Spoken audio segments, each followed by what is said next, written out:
Kaveri लोकपावनी संगमक्षेत्रे सुस्थिते श्रीचक्रराजसहिते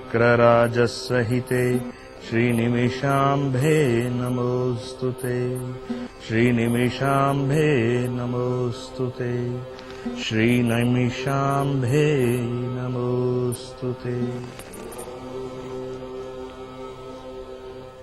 Come, let us once again spend some beautiful moments with each other today.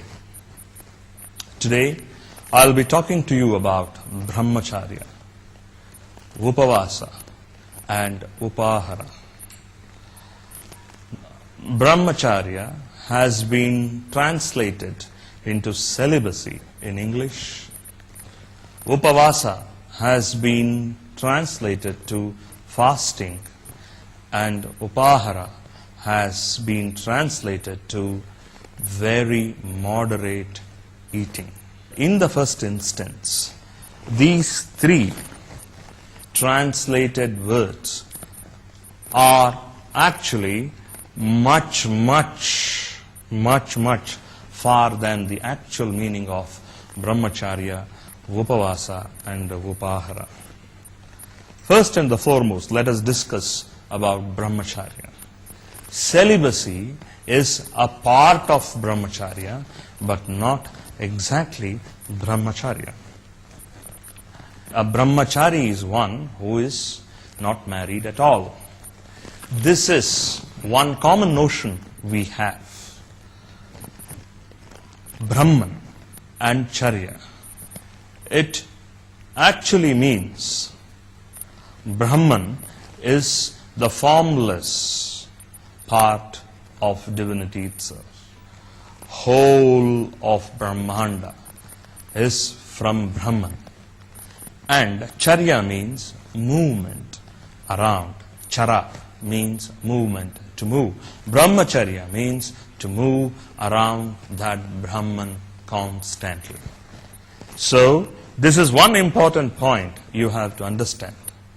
In physical life, even when we are as Brahmacharya, or even when we are in the ashram of what we call Grihastha, that is, as a householder, then even when we are in the life of sannyas or sannyasa, whatever may be our different kinds of states, we should always be going round and round the eternal Brahman, Brahmacharya.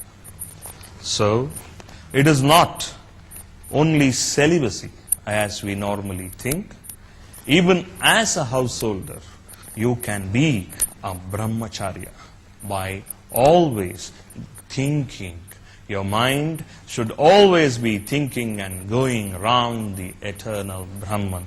It can be Brahman, or it can be the Saguna form of the same Brahman. It can be the same form of the same formless Brahman.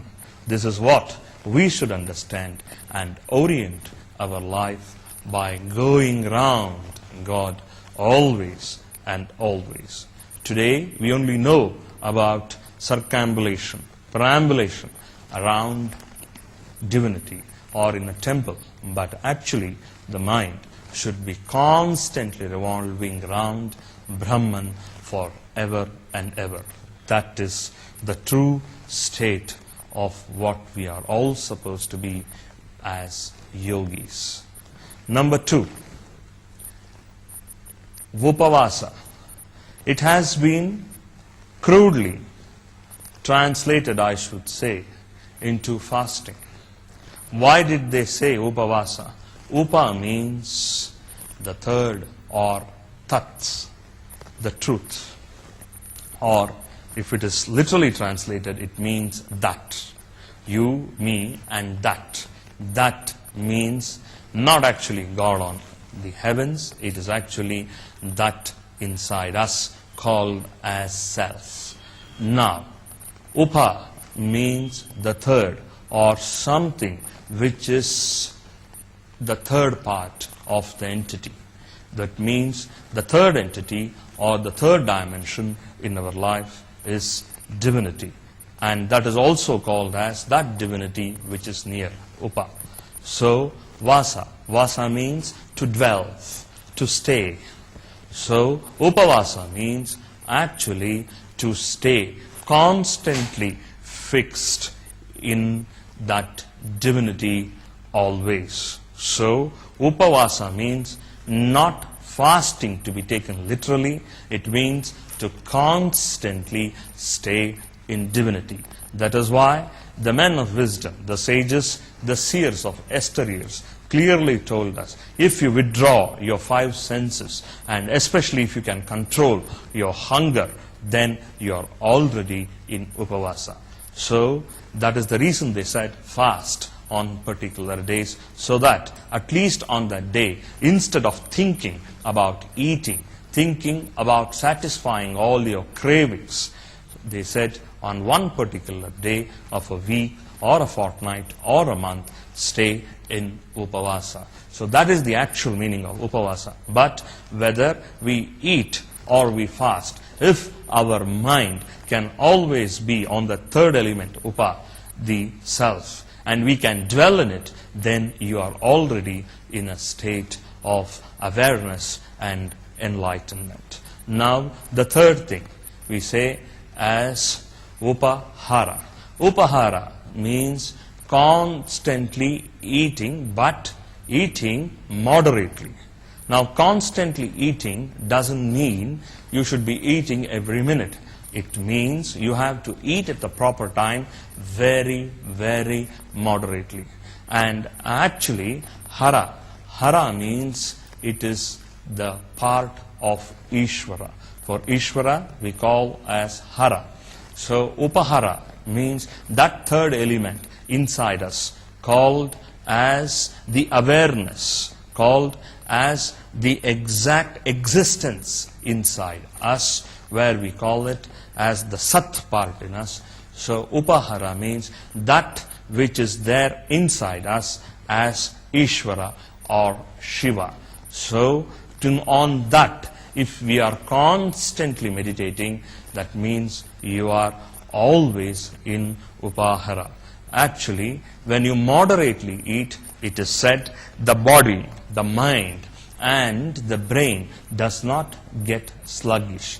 So that is why all the sages, the rishis, the men of wisdom, enlightened gurus always tell us, eat moderately.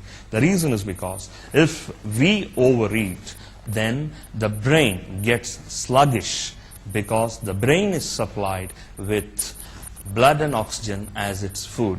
When we overeat, what happens? The blood and the oxygen is diverted to the stomach. Then the brain goes into a state of tiredness and it numbs down. So we find that we are tired and sleepy. That is the reason they said, if you are tired and sleepy, then the sluggishness inside you comes out and you cannot always think of yourself as Ishvara himself. That is the reason they said, eat moderately, and they called it as upahara. If roughly translated into our modern day language, it is just like having breakfast. But unfortunately, even breaking the fast through a breakfast is that we believe we should eat fully. That is actually wrong, because the more the blood and oxygen is supplied to the stomach, then the brain starts getting into a sort of an hibernation mode, and it starts degenerating extremely quickly. This is what you should all understand about Brahmacharya, Upahara and Upavasa. Jai Mata.